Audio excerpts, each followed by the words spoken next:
I'm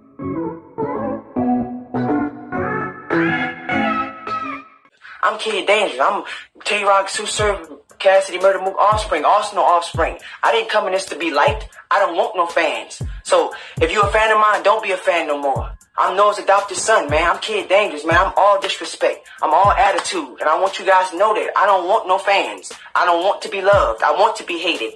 I'm that dude now.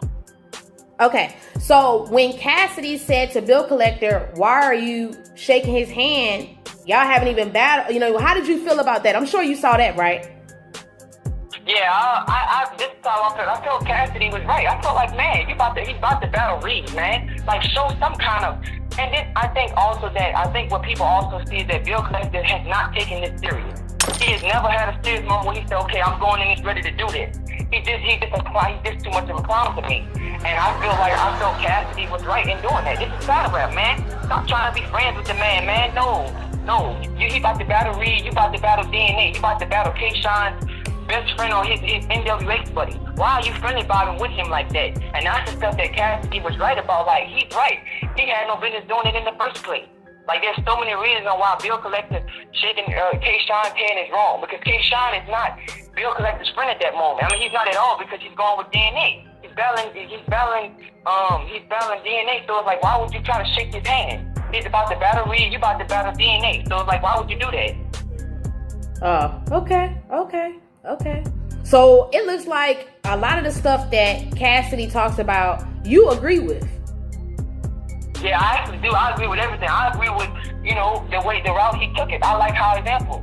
I love when he talked about Good daughter. I loved it because this is the appropriate time for everything. Like, Good said that nobody in the history of battle rap would ever disrespect his daughter, do her really bad, and Cassidy did in that second round. I loved it because I feel like that's what crowds pay to see. They pay to see the oohs and the ahs, and I just loved how he came back with that fire that battle rap has been missing. Because it's like a lot of dudes, like I said, it's been dwindling bad. And I don't like guys like Bill Collector because they like I said, they make the coaches look weak. They look like there's no strength there. And as to me, as battle rappers, they're supposed to have some type of, man, I'm not messing with that. I'm about to destroy. They got to keep the energy and the fire and competitors alive. And they're not doing that. That's why the coaching team's dead right now, to be honest. Because ain't nobody really, there's no aggression. There's no aggressors. Everybody just laid back. And I don't like that. Right. I agree with you on that, Kid. I Kid Dangerous. I do miss that kind of old school classic laid back attitude all the time feel, Right. It did make, battle rap a lot more raw, Right. Because now you go on Twitter. I mean, I don't know if anybody follows battle rap Twitter, but you go on battle rap Twitter, you can see behind the scenes how different people, talk to each other and, different stuff like that. So if you're not tuned in to battle rap Twitter or Instagram, tune in because you're missing out on a lot of stuff. You can really see the different personalities of all these battle rappers, what they think about this, what they think about that. So, and I always say, when you watch Twitter and stuff, don't be just watching to see what they say. Really see what they say and beginning to develop a file in your mind about this person, their personality, what they say. Do you really like this person or are you following the wave? You know what I mean? So, because for me right now, I like Briz Rothstein. And I'm going to forever be a diehard Briz Rothstein. I don't care who mama he talked about. Because to me, I can't agree with you. I can't agree with you. I have a couple points on Briz Rothstein because number one, Briz Rothstein always crazy. He been like that. He been disrespecting. That's something he been doing.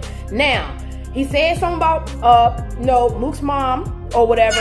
He said he didn't know at the time. But even if he did know at the time, I'm sorry. That's just, unless it was in the contract for you not to say something about his mom, I'm sorry. But she's fair game at that point. And everybody was, trying to beat Briz down. And I'm saying, no, that's what he was supposed to do. Rather his mom had passed or not. Because we've always seen Briz be on. I see if that was the first time we seen Briz Rothstein act crazy. You know what I'm saying? But he's always walking around on stage. He's always talking about your mom, talking about how he's gonna have sex with your sister and your daughter and all these people. So I just think everybody was making such a big deal about the Briz Rothstein saying that because it was Mook. If it was anybody else, they wouldn't have cared. No, that's right. And you also, I want to add to that too. You also noticed that Murder Mook said something about their moms too. After that, he said that about their moms being on, he would have stole their moms for drugs. He said something about their moms too. So the whole thing of the matter is this. What we have to realize is, by this being battle rap, people need to realize, okay, if this is gonna affect me, I'm not gonna do the battle. I'm gonna postpone it, and then I'm gonna do it when I feel ready to do it. I feel like you should not sign a contract knowing you that you're gonna get sensitive about this or that. Like, you know, at the end of the day, it's like, okay, nobody making you sign a contract. You can always decline and say, no, I'm gonna do something else, so I'm not ready yet. Nobody's nobody's making you, you know, sign the contract. So at the end of the day, I still feel like, okay, if we're gonna get sensitive about that, we might as well not even shouldn't be in the culture. You should just leave battle rap alone and do something else.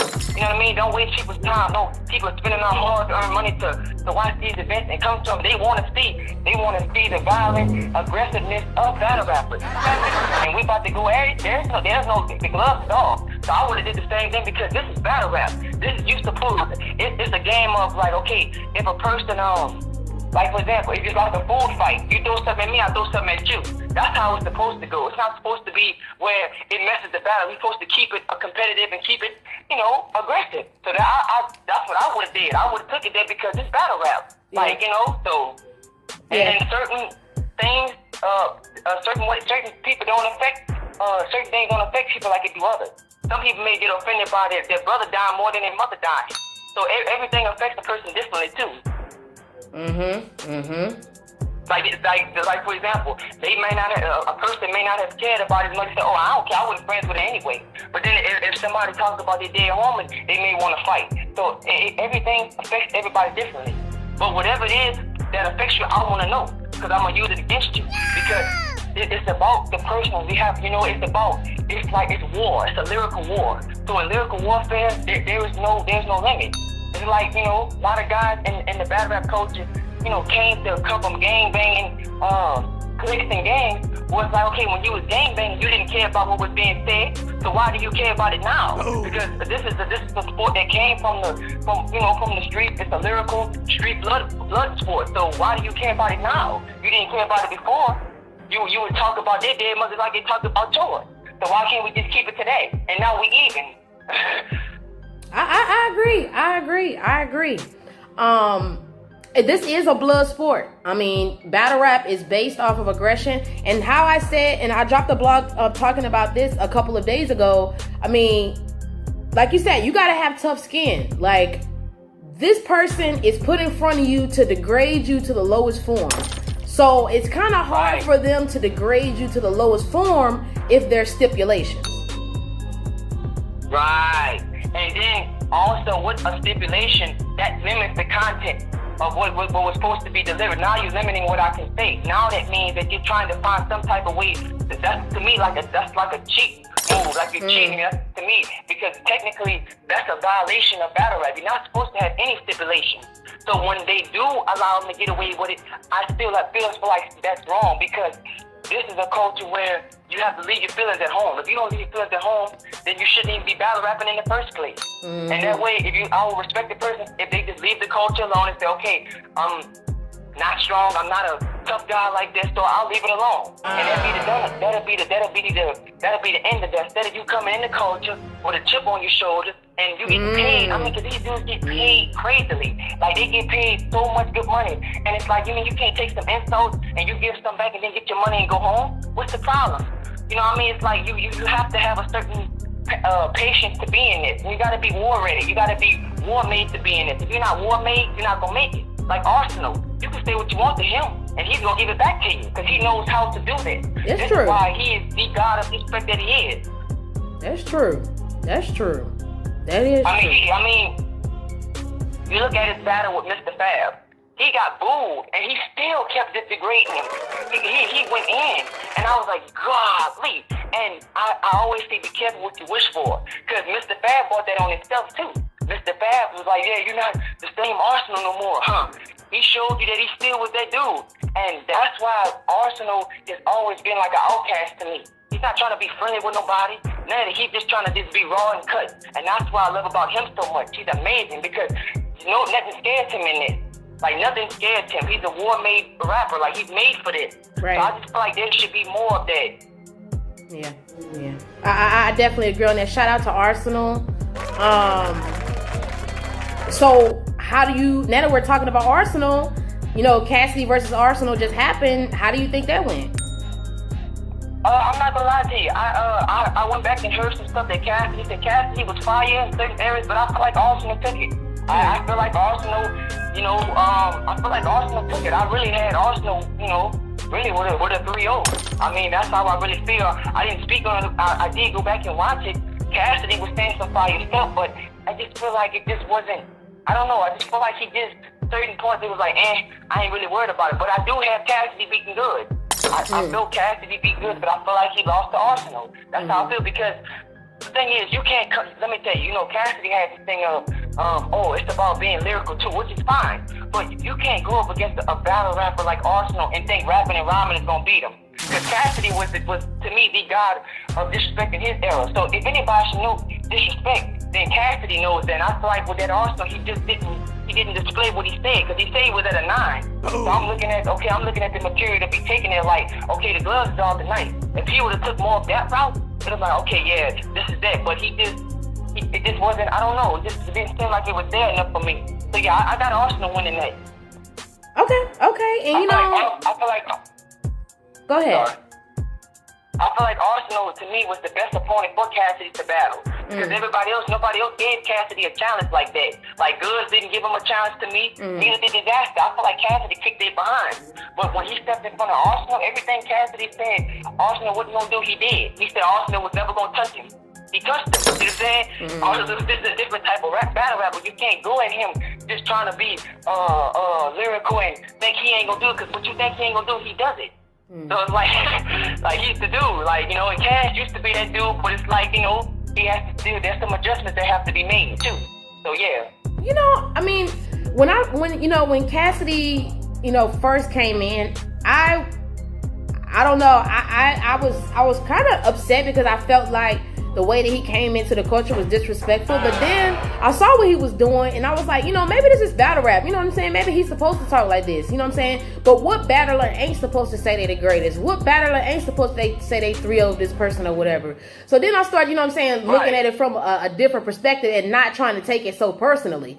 And when I started to really look at what he was doing and what he was actually bringing to the culture, it did sway me a little bit. You know what I mean? But as far as him and his status, because regardless of how I feel about how Cassidy or anybody, what platform feels about Cassidy, he brought a lot of eyes to the culture. I just try to, you know what I'm saying, it brought other eyes to the culture. You know what I mean? Like BET, they just had that whole $25,000 tournament. You know, we got different celebrities looking at battle rap now. Not saying that they weren't before, but you know what I'm saying, they're more in tune to it. So I can't, you know what I'm saying, my opinion, anybody's opinion doesn't matter. He's really done things for the culture. He's grandfathered in as a GOAT. I mean, just from him, you know, being in the beginning. So we have to give him his respect for that. Shout out to Cassidy.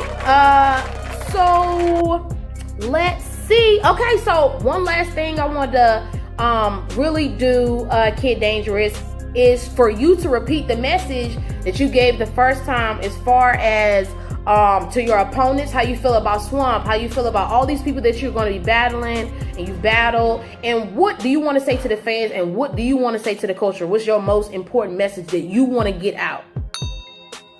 Okay, my most important message is this.